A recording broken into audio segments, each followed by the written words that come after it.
उसी दौरान जब ड्राफ्ट वोटर लिस्ट नहीं आई थी, उस समय देश के इकलौते सबसे बड़े उत्तर प्रदेश के मुख्यमंत्री जी उन्होंने कहा कि लगभग 4 करोड़ वोट उनके कटने जा रहे हैं, जिस समय किसी को जानकारी नहीं थी कि कितने वोट काटे जाएंगे, कितने वोट कटेंगे। उस समय उत्तर प्रदेश के मुख्यमंत्री जी ने अपने नेताओं के, अपने कार्यकर्ताओं और अधिकारियों के बीच में ये कहा कि 4 करोड़ वोट कटने जा रहे हैं, वो भारतीय जनता पार्टी के हैं। उनकी स्पीच आर्काइव में है, सबके पास है, सबने सुनी है।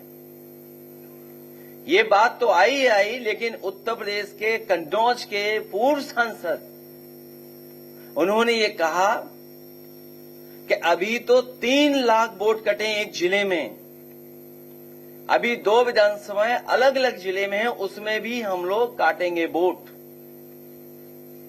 अगर बीजेपी के नेता, बीजेपी के पूर्व सांसद, बीजेपी के मुख्यमंत्री ये बात कहें तो ये सवाल उठता है कि इलेक्शन कमीशन, उसकी क्रेडिबिलिटी क्या है? हम लोग किससे माने कि किसका ड्राफ्ट लिस्ट, कौन वोटर लिस्ट ठीक करेगा? और जब इतनी बड़ी एक्सरसाइज हुई हो तो हम उम्मीद करते हैं उत्तर प्रदेश के लोग कि वोटर लिस्ट ठीक होगी। लेकिन इधर जो डिफरेंस नजर आ रहा है राज्य चुनाव आयोग के माध्यम से और भारत सरकार की एक्सरसाइज के बाद जो डिफरेंस नजर आ रहा है, वो डिफरेंस इतना नजर आ रहा है कि लग रहा है कि कोई न कोई साजिश षड्यंत्र चल रहा है। वोट पीडीएस समाज का काटने का और अपना वोट बढ़ाने का। जब एक प्रतिष्ठित अखबार में ये बात आई कि सरकार ने ये निर्देश दिए हैं कि हर बूथ पर 200 वोट बढ़ाए जाएं, तो शक और गहरा हो जाता है। क्या कोई कल्पना कर सकता है कि एक दल ये कहे कि वोट बढ़ाया जाएगा 200, और सुनने में आ रहा है अलग अलग जिले में अधिकारी भेजे जा रहे हैं। अगर अधिकारी भेजे जा रहे हैं तो उसकी सूची कहां है? जो अधिकारी भेजे जा रहे हैं इस एक्सरसाइज को और आगे बढ़ाने के लिए, मेरठ बड़ा जिला है, बड़े पैमाने पर वोट कटे हैं। राजधानी लखनऊ में वोट बड़े पैमाने पर कटे हैं। वो गिनती में क्या दोबारा दोहराऊं कि जो गिनती हमने आपने सोचा भी नहीं था कि लाखों लाख वोट एक एक विधानसभा से साफ हो गए।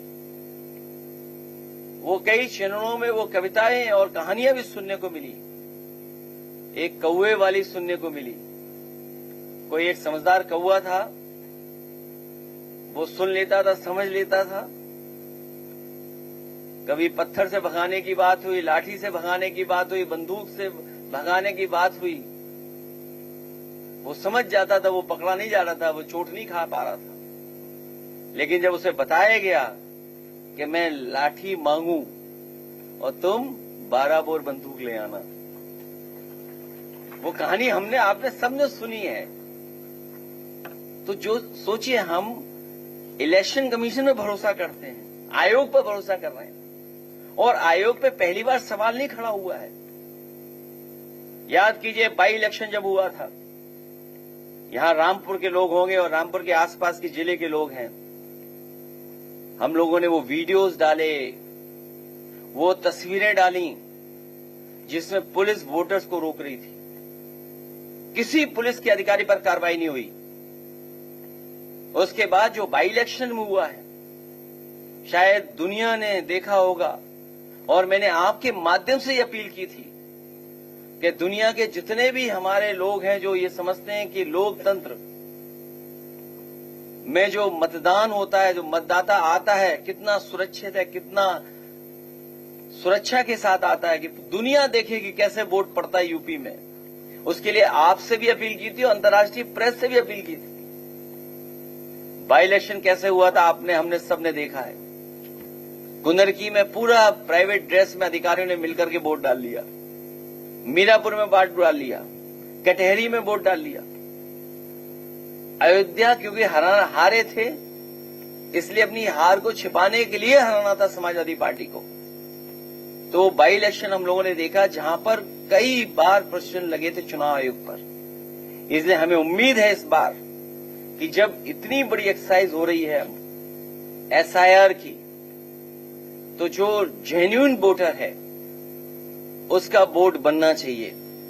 और हमारा तो सुझाव ये है कि कोर्ट में तो चल रहा ही है मामला, लेकिन उत्तर प्रदेश में कम से कम आयोग ये डिफरेंस देखते हुए ये फैसला ले कि आधार से जोड़ दिया जाए वोटर, क्योंकि ये जो डिफरेंस नजर आ रहा है गांव शहर का और पूरी वोटर लिस्ट का, बहुत ज्यादा डिफरेंस नजर आ रहा है।